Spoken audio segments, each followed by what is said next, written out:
Olá pessoal, aqui quem fala é a professora Virgínia. Estamos reiniciando agora nossas aulas.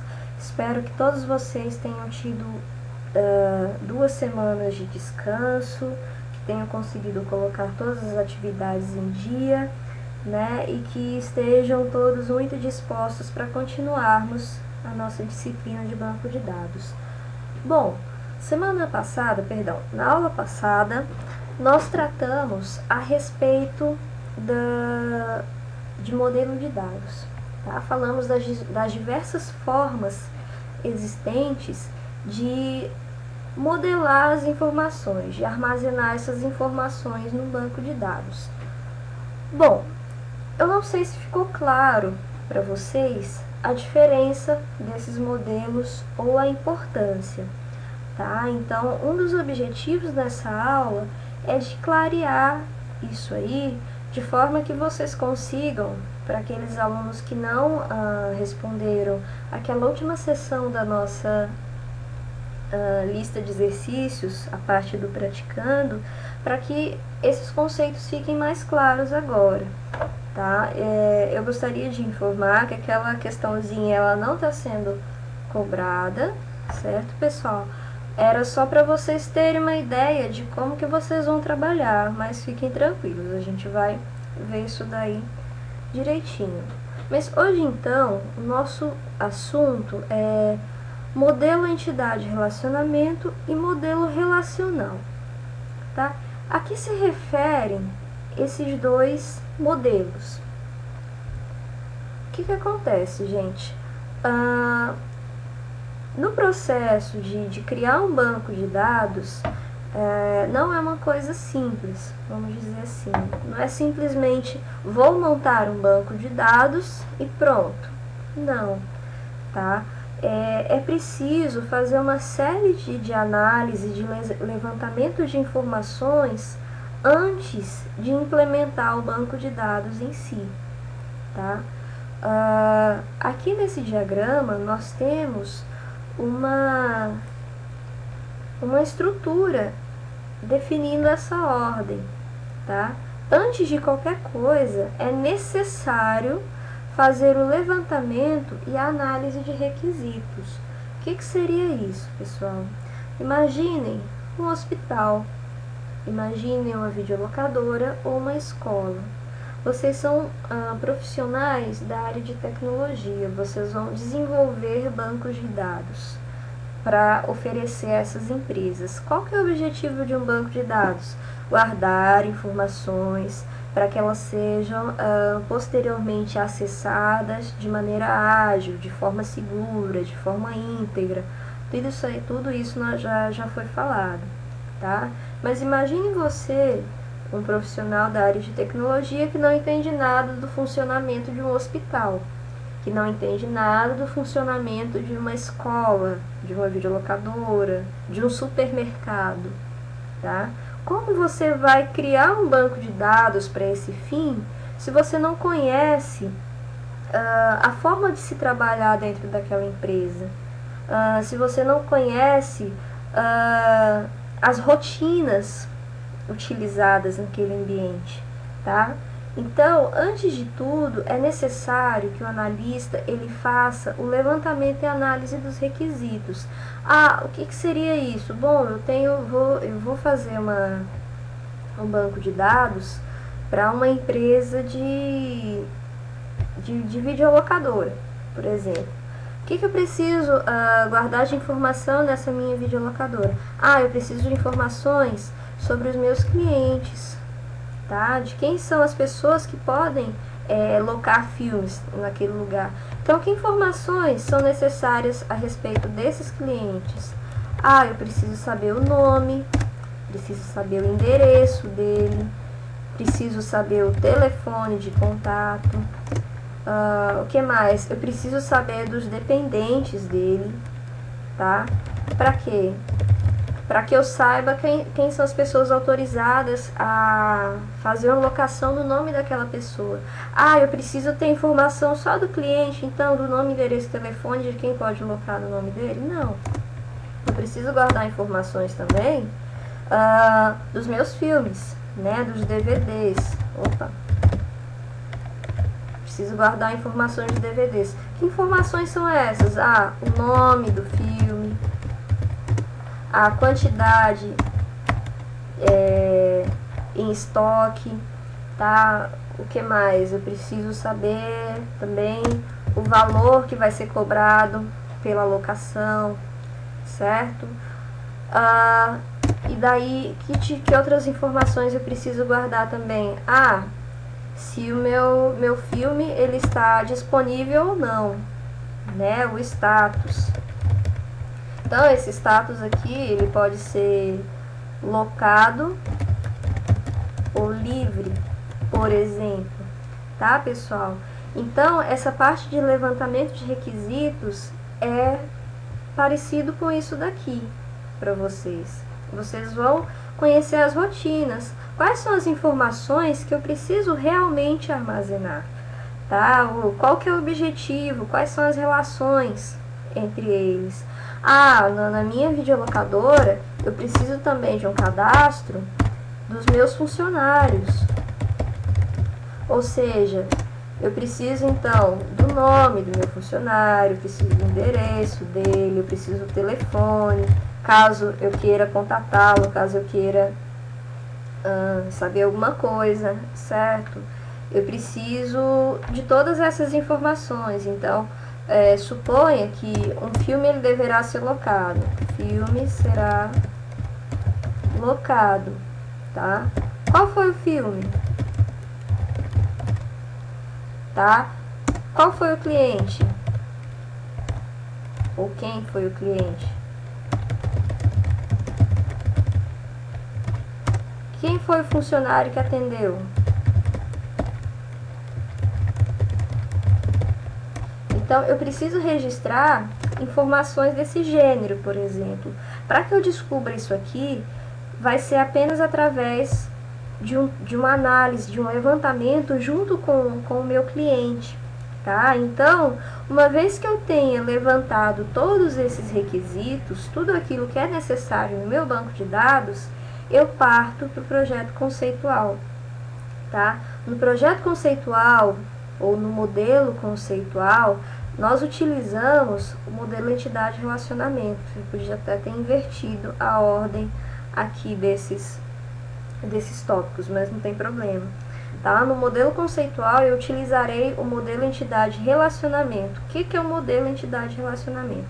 É um modelo onde eu vou organizar esses meus requisitos levantados através da minha análise, e depois de feito a análise, eu vou organizar essas informações de maneira coerente, tá?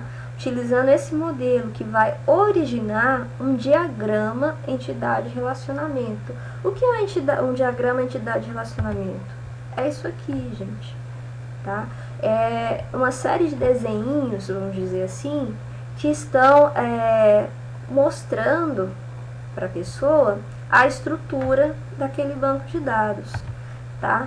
Nesse diagrama, nessa fase aqui do projeto conceitual, não se leva em consideração o sistema de gerenciamento de banco de dados que vai ser utilizado. Aqui eu não estou pensando se eu vou utilizar o MySQL, ou se eu vou utilizar o Oracle, ou se eu vou utilizar o Firebird. Não, eu só estou pensando, por enquanto, nas informações que eu tenho que armazenar no meu banco de dados e como essas informações serão armazenadas ou como essas informações estarão relacionadas. Por isso, modelo entidade relacionamento, tá? Então, para que eu possa criar o meu modelo entidade relacionamento, nós utilizamos alguns elementos gráficos para isso, certo? Que são, por exemplo, o retângulo para identificar uma entidade, a elipse para identificar um atributo, o losango para identificar um relacionamento.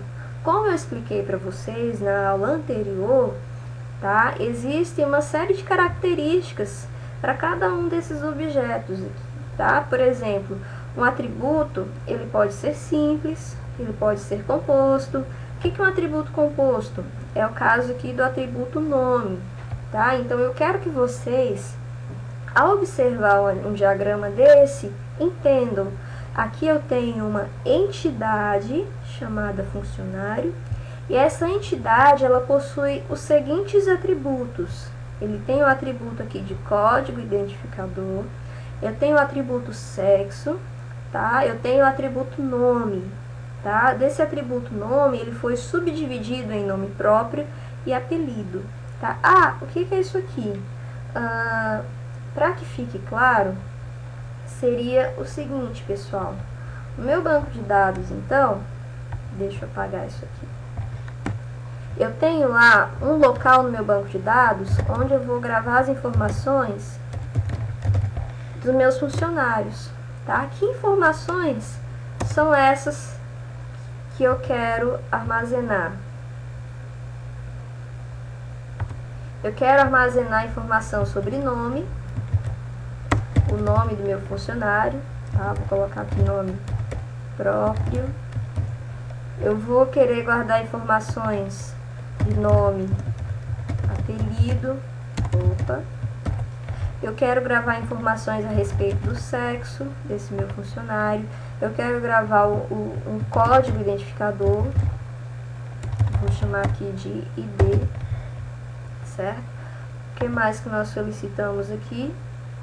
Só isso, ó, eu tenho o nome, que é o nome próprio, apelido, o código e o sexo. Então, tá aqui o meu banco, tá? O meu banco de dados. Então, claro que não vai ser assim, é só para que vocês entendam o que aquela representação tá querendo dizer.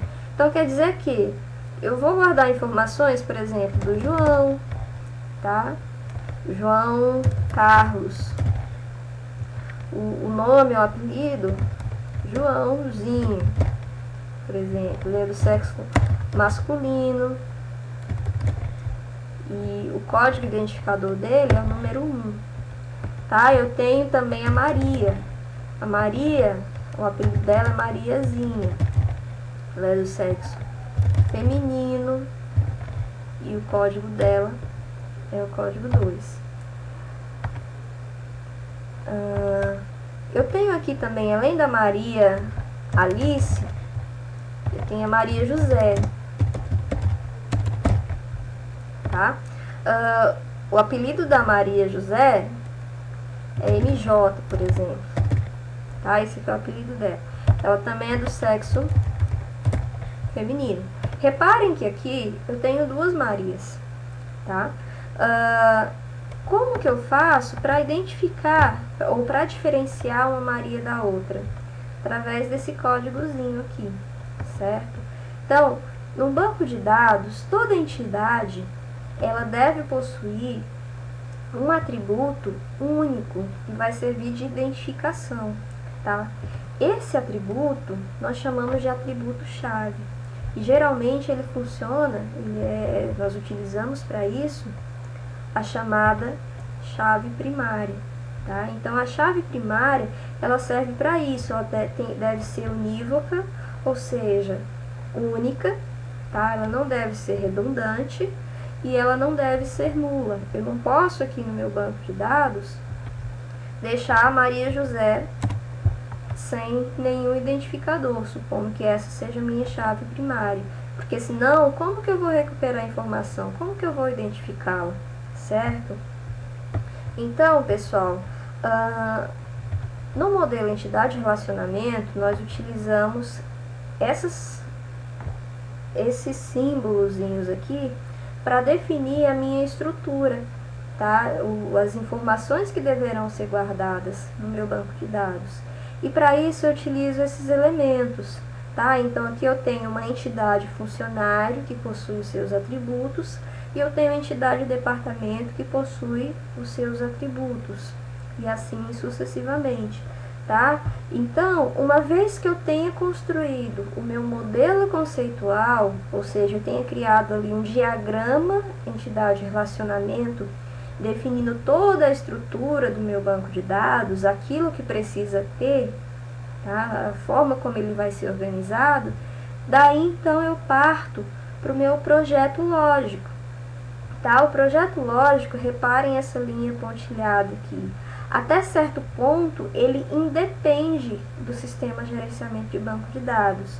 Quando eu faço a transição do modelo que eu criei utilizando o diagrama entidade-relacionamento para uma parte mais específica, onde eu vou traduzir, digamos assim, onde eu irei mapear, tá?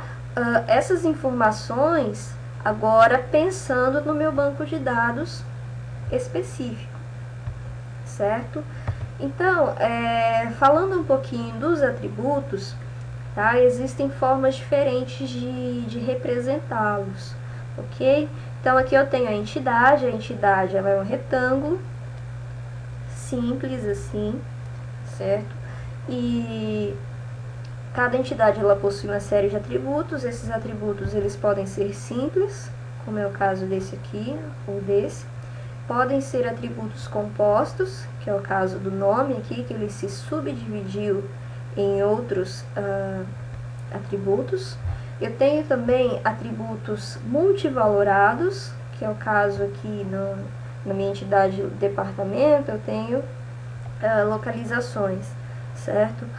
Nesse caso aqui, por exemplo, se fosse uma entidade chamada telefone, onde eu guardaria as informações de telefones. Eu coloco telefone porque é mais fácil o entendimento, poderiam ser localizações também, no caso do departamento.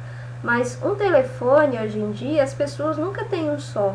Eu tenho meu telefone residencial, eu tenho o telefone comercial e eu tenho o telefone celular, ou seja, todos eles são números de telefones, mas guardam informações diferentes, tá? Então, no caso desse tipo, eu utilizaria um atributo multivalorado, tá? E ele é representado por uma elipse dupla, certo? Então, reparem que desenhando esses objetos de forma diferente, eu consigo definir a estrutura que deverá possuir o meu banco de dados, certo? Então, além das entidades e dos atributos, existe uma terceira parte que é fundamental, que são os relacionamentos, tá? O que são os relacionamentos? As nossas entidades, elas não estão isoladas, tá? Elas são relacionadas umas com as outras, certo? Como que eu represento um relacionamento no meu diagrama entidade-relacionamento? Eu faço isso simplesmente, gente, utilizando essa linha, tá? Essa linha ligando a entidade funcionária ao atributo, ele está relacionando, está associando o atributo nome à entidade funcionária. Então, se eu quiser relacionar a minha entidade funcionário com a entidade departamento, no diagrama entidade-relacionamento, basta que eu trace uma linha ligando um e outro, tá? Esses relacionamentos, eles devem respeitar algumas cardinalidades, tá? O que é a cardinalidade? É o grau do relacionamento, tá? Isso aqui nós já falamos também, mas existem diversos tipos de relacionamento, certo? Isso aí eu tenho que especificar até mesmo no meu diagrama antes de passar para o projeto lógico, certo? Então, os relacionamentos eles podem ser de 1 para 1, de 1 para N ou de N para M, ou seja, de muitos para muitos. Um exemplo de relacionamento 1 para 1, tá? Um exemplo claro disso aí seria, por exemplo, a relação pessoa e o seu número de CPF. Uma pessoa, ela deve possuir apenas um número de CPF, ou você tem dois? Imagino que não, tá? Então, isso aí é um exemplo de relacionamento 1 para 1. Agora, se eu for traçar o relacionamento entre a pessoa e o número de telefone, será que eu possuo apenas um número de telefone ou eu possuo vários? Tá? Então, o relacionamento 1 para N é aquele de 1 para vários, tá? Então, eu tenho relacionamentos também de vários para vários. Isso aqui pode variar. Então, isso aqui, pessoal, é apenas uma revisão daquilo que nós vimos na aula anterior. Hoje, então, nós iremos partir para a construção do meu diagrama entidade-relacionamento, tá? A gente vai continuar isso aqui na segunda parte da nossa aula, certo? Não deixem de assistir a segunda parte da videoaula.